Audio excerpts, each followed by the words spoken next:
Сулайманов. Сөз негіз бүтті дем. Тоқтомның алдынан мен башқа бір мәселені айтып қойын уақыттан пайдаланып, құрметті депутаттар кешіріп қойсыздар.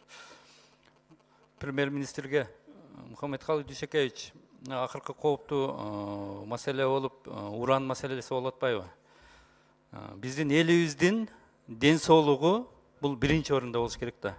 Жаратылышыбыз, ал талашсыз, аны мен сізделе мақұлсыз да. Аға ешкім қарсы бола албаса керек.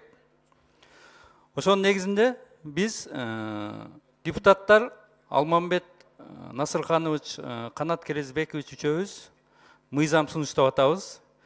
50 жылга мораторий киргизип, 50 жыл токтотулсун. Кыргызстанда уран өндүрүү, уранды чалгындоо бүт иштери 50 жылга токтотулсун. Эмне үчүн 50 жыл? 50 жылда эл жаңы, 100 жылда жер жаңы дейт. 50 жылдан кийин биздин балдарыбыз кандай кылып узартабы же пайдаланышабы жаңы технология менен. Аны кийинки муундарыбыз өздөрү чечет болуш керек.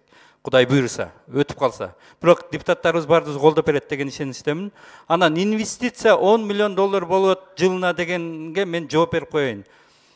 Ысык Көл областынын малыматына таянсак, 2018 жылы 18 миллиард сом инвестиция тартылыптыр. 55 миллион доллар. Бул кайсы тармакка? 57 предприятиясыдыр.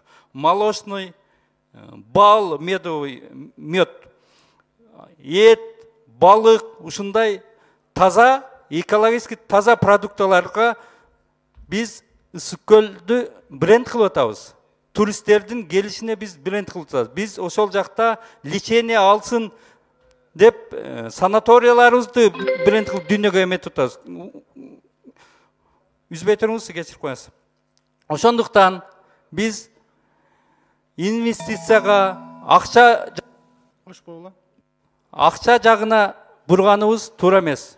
Мұхаммедқали Дүйсекевич, ушул жерде командаңыздын алдында сураныш. Биз түрдүү запросторду сурап атабыз сиздерден. Эртең ар түрдүү шылтоолор менен бизге бут тоспой, сиздерге биз тескерисинче жардам берели деп атабыз. Ушул мыйзам тез арасында өткөзөлү деп атабыз. Ошондуктан бүт бул жердеги командаңызга айтып койсоңуз жакшы болот. Рахмат.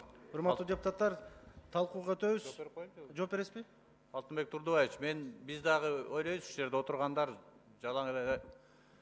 жалпы эле биздин мекендештерибиз баарыбыз ушул мекенибиз үчүн, жаратылышыбыз үчүн, ата мекенибиз үчүн, туулган жер үчүн күйөбүз. Анан эгерде жанагындай кыла турган болсоңуздар, эми бут тосуу болбойт. Биз эми бул мурун чечим кабыл алынганын азыр немесин көрүп атабыз да, жыйынтыгын көрүп атабыз. Анан азыркы чечимдер ошондой боло турган болсо, биздин эч кандай каршылыгыбыз болбойт.